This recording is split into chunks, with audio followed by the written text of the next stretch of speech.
Hey everybody, it's Master Gallengeist here, bringing you my review of Strange Issue 3.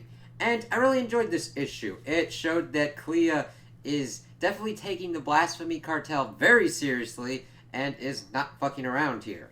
We actually start off with her actually going and talking to Rose, Kingpin's son, who's doing stuff. So I actually liked seeing how prominent he's been in the last couple of issues across various different kind of comics that I've seen.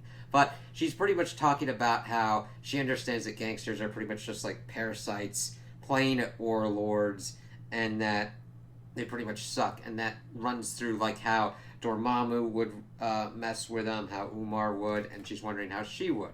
And the Rose plays off that like, oh, okay, you're a dead woman. That coming into my office on bins tantamount to suicide. So, what did they call you when you were alive? And she's pretty much going, Clea Strange, Sorcerer Supreme, Warlord of Manhattan, and she then pretty much, he's like, oh, that's he then immediately like, ah, shit, are my men dead? She's like, oh no, they're right here. You can't tell, but they're screaming. She turned them into snakes, wondering if he would like to join them. And she wants more information on the Blasphemy Cartel, where to find them, and he's like, well, what are you going to offer in return? Then she pretty much lists out her credentials, that she's the niece to Dormammu and daughter to the warlord Umar. They don't make deals with gangsters as equals, wondering if he would like to join his men as snakes. And then he's like, well, perhaps I could just kill you. And of course, she's lost Steven. She's like, I've lost the person I love most in the world has been removed from it, so you can't really threaten me. And we can see that he's like, this is not a kind of place that I kind of want to be in right now.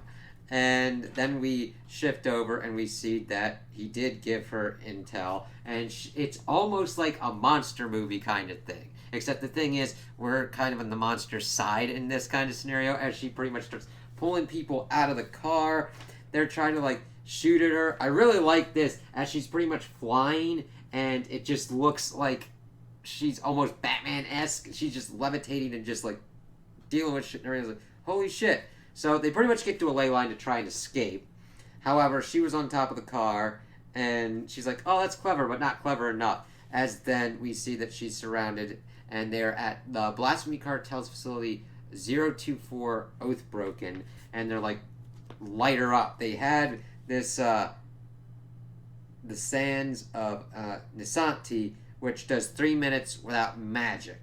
So they're like, all right. And the Rose says hello, by the way. So, yeah, we see that the Rose, even if he gets caught in a kind of, on the back foot, he will try and, like, get some comeuppance back. Kind of similar to Kingpin. So it's like, all right. So they spend a while pretty much trying to, like, take her out with their guns. And, of course, that doesn't work, as she's pretty much in, like, Faultine mode and using dark magic. Well, like, from the dark dimension. So she's like, yeah, I'm 2 Sorcerer Supremes. You're so close to understanding. And the thing is, it only affected Earth magic. And they're like, ah, shit. And, let me show you the power that remains at my command. And then does the stone prison of Umar. And she pretty much imprisons them all in stone like that. It's a very effective way of showcasing how Clea deals with situations that kind of put her on the back foot. The thing is, people are like, okay, she's the Sorcerer Supreme of Earth, so if I just take out magic, she should be done for. And she has proven that that is not the case, and the thing is, she doesn't really even leave it, so that way people kind of know that. So, we'll kind of have to see if the Blasphemy Cartel kind of has gathered that information through some kind of recording devices or whatnot on them, or if these people are, like, still alive. So she pretty much uses a battering ram spell to get inside of the place and finds out that it's just pretty much computers in there. So they are doing intensive kind of data analysis kind of operations or whatnot, just from kind of looking at it. She's like, I don't know what the hell's going on with that. And Wong's like, oh, what are they doing? She's like, I'm not like the technologist transcendent She's a Sorcerer Supreme. And then she brought them one of their wards, and that it seems familiar. And then we see a little bit of him and Strange kind of dealing with it, and Wong is perturbed by this because he is like, there's a hole in his memory, so he'll have to kind of see what goes on. And as they're still kind of cooking dinner, we see that someone comes and says that they call for the Sorcerer Supreme, that the Warlord of Antarctica wants a parlay, and that they will have that audience a day hence, and that refreshments will be served, and a list of dietary requirements will follow. And Wong's like, shit, is this an attack? And she's like, no, my mother is coming to dinner. And I just love how the speech bubble has like the kind of dread, kind of icicles, kind of everything on there. And it's just like, shit. She doesn't have a good relationship with her mother, so I'm interested to kind of learn more of that, because I don't know much about Clea's character, but with what they've been doing in this run, I'm like, yeah, give me more stuff on this. So then we shift to the Blasphemy Cartel's headquarters of 001, the Emerald City, and it's like interesting to see these kind of naming conventions. We'll have to see what kind of goes on with it. Of course, they're talking about how Oathbroken is lost, and that the Sorcerer Supreme is escalating, and then they ask for what the Director Nun's orders are, None. And then we shift over, and they're too far along in the project to lay low and hope she gets bored. They need to go with an overwhelming show of force. Full tactical assaults where she lives, where it hurts. Let's see. He wants heads on stakes, and he's authorizing a Lazarus agent for field use. Now, since he used Lazarus agent, I'm wondering if that's tied to what we saw with Thunderstrike, with his kind of zombie thing. And he wants a smoking crater on Bleecker Street, and he's asked if he's understood. And we see that he's like this white outline, which I think is an interesting kind of way to kind of go for it in a comic book. It's a different kind of thing, but it kind of does some callbacks to like the kind of force that Steven had to fight that was like trying to get rid of all magic.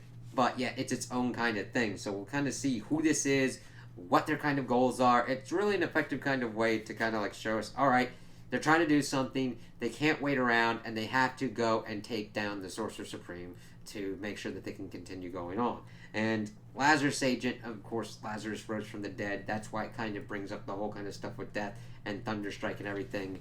So that might mean that the Harvest Man has to come in, because Death ain't going to deal with that kind of too kindly. So I'm interested to see how that kind of works out. I'm like, all right, this is pretty cool. We see Clea in action dealing with the Blasphemy Cartel. We see her utilizing how she's trying to become the Warlord of New York by being like, you petty gangsters you can eat shit.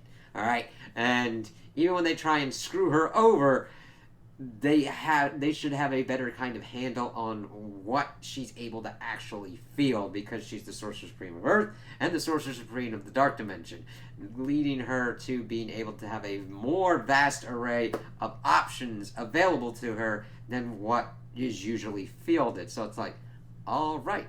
And seeing her have to deal with her mom is going to be very interesting, and because I'm not that well versed with her mother either. So it's going to be cool to kind of see how that works out, see how Batson Wong deals with that crazy ass situation, and how if that lines up with the Lazarus agent being sent, and what kind of crazy ass shit's going to be going on, and if Umar's like, fuck these motherfuckers for trying to take out me and my daughter at the same time, and if she will kind of help or whatnot. Just mainly due to the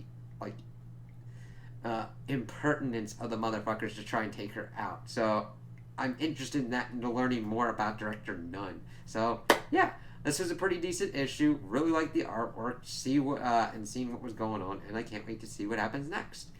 So those are my opinions on the issue. Tell me what you guys think in the comments below. If you liked it, if you didn't like it, if you agree with me, if you disagree with me. Also like and subscribe, and I hope you have a good day.